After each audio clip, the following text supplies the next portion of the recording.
Hello, everyone. Welcome to Pre-Lecture 17. This is going to be talking more about buffers. If you would like to know more on it, of course, you can see our textbook, chapter 14.6. Okay. So to get in on buffers, we discussed this at the end of last class, where buffer solution is something that will resist changes in pH, and that is because it is made up of both a weak acid and its conjugate base, right? We can't make buffers with strong acids or strong bases because their conjugate acids or bases will not have enough strength to form an efficient buffer, okay?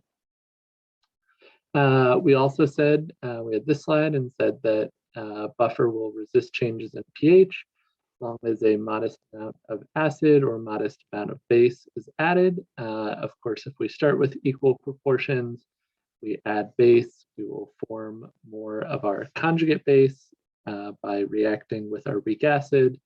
Then vice versa, if we have equal amounts, we add acid, that acid will react with our weak base to form more weak acid and leave less conjugate base, okay? And so in this video, we're going to talk about how to calculate changes in pH for buffer systems. And so we could do this using an ice chart, and I will go through an example right here where I do one. And so in this case, I ask you what the pH of a buffer that contains 0.05 molar propionic acid and 0.045 molar sodium propanoate, which is of course its conjugate base, and I give you a Ka value there. So we start in the place that we always do for these equilibrium problems, starting with our chemical equation. We have HC3H5O2 plus water. So our propionic acid reacting with water being in equilibrium with H3O plus, rhodium, and our conjugate base, propanoate, which is C3H5O2 minus, right? And all of these species are going to be dissolved in water, which is our solvent, okay? If we were to write our Ka expression, our equilibrium expression for this, we would say Ka is equal to H3O plus times C3H5O2 minus divided by our reactant HC3H5O2, right? Then we can build our ice chart from there using this method. So IC and E, if we put in our columns and our rows, then we can fill this out. We know water is a pure liquid, and so we don't need to consider that. But we're told that we have an initial concentration of 0.050 molar. We would have a 0 molar concentration of hydronium. But in this case, we do have some amount of our conjugate base, our sodium propanoate, right? If this sodium propanoate was to dissolve in water, it would dissociate to form sodium plus and C3H5O2 minus. And so we would say we have an initial concentration of 0.0450 molar there, right? We're going to assume, since at least one of our reactant, or one of our products rather, is 0, that we are going to lose some of our reactant, and we're going to form our products, thus the negative sign on our reactants, positive sign on our products. And then if we combine these two things, 0.050 minus x, and 0.0450 plus x. Then we can plug everything from this row into our equilibrium expression. We also are given our Ka value, right? And so when we do that, I got a Ka value of 1.3 times 10 to the minus 5 being equal to x times 0.0450 minus, or rather plus x, sorry, comes from our expression right there. When we divide by our reactant, 0.050 minus x, right? So this looks probably a little bit different than what we're used to seeing. We're used to having maybe our x squared expression on top. And so in order to solve this, we have to distribute this x term into our numerator and then combine like terms and ultimately use the quadratic to solve this. So I'm not going to go through the whole quadratic here, but trusting you can do that on your own. If we do solve for x, then I got an x value equal to 1.44 times 10 to the minus 5.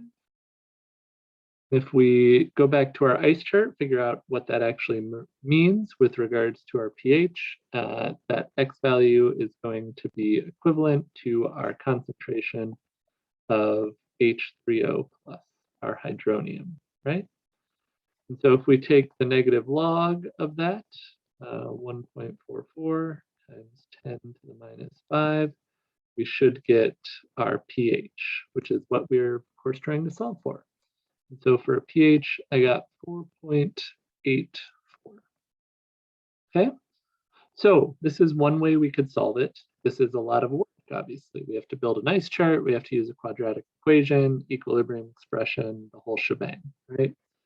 So what I will do now is solve this problem using our Henderson-Hasselbalch equation that we talked about in lab last time. And after this slide, I will go through how we kind of derive that. And so I'm going to clear these here. And if we try and solve this problem now using our Henderson-Hasselbalch equation, which hopefully you remember, but if you do not, I will write it down here, where our pH is equal to our pKa plus the log of our base over our weak acid, right?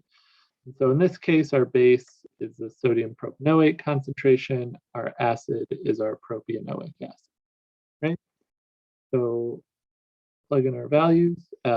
Before I do that, sorry, I should also get the pKa. And so if we want the pKa and we have the pKa, we just take the negative log of the Ka. So negative log of 1.3 times 10 to the minus 5th. And I got a value of 4.89 there.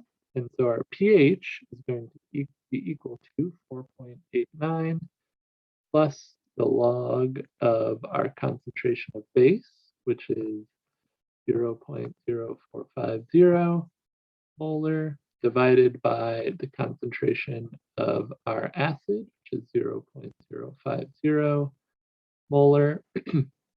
If we put this into our calculator, figure out what our pH is, our pH should be equal to 4.84, which, what do you know? That is the same pH value we calculated using our ice chart. So all this to say, anytime you read the word buffer and think, how should I solve a problem? In all likelihood, in order to solve any sort of buffer problem, you should use this Henderson-Hasselbalch equation, right? Where we have our pH being equal to our pKa plus the log of our base over our acid, okay? One other thing that is not related to this problem, but may come in handy in class on Tuesday, and this is kind of out of nowhere, so I'd recommend writing it down, studying it if you need to. I wanted to take a brief moment to discuss my favorite flavor of Blizzard from Dairy Queen.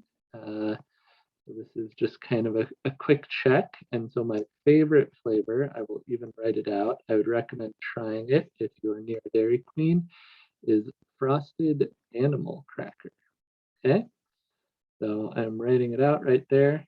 So I would highly recommend checking that out, maybe making a note for yourself.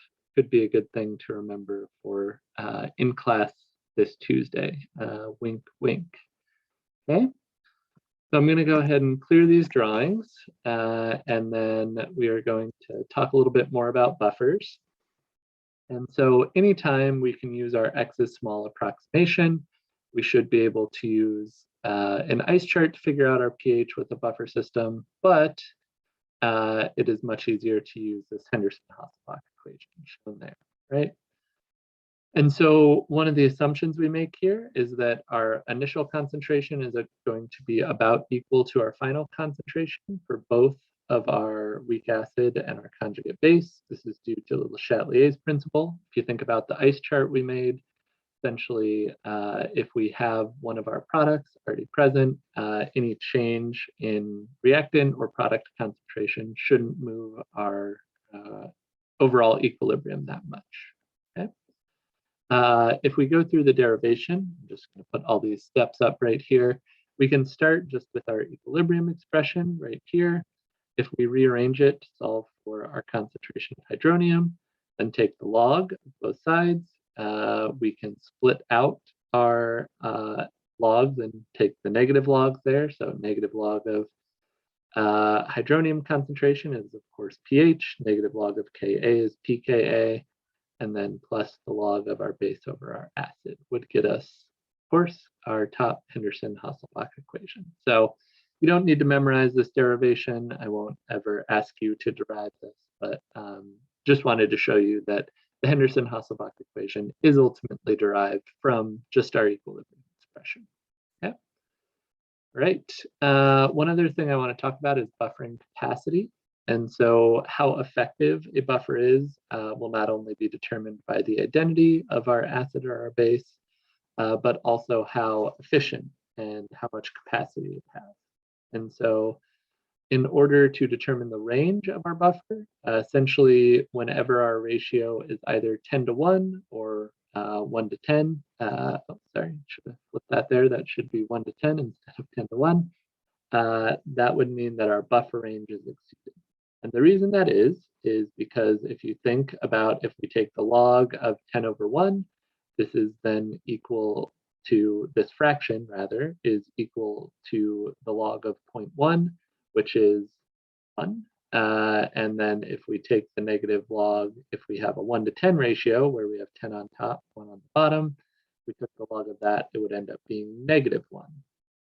And so what this means that if we exceed a ratio of 10 to 1 of either our base or our acid being present, then we would exceed a pH unit of 1.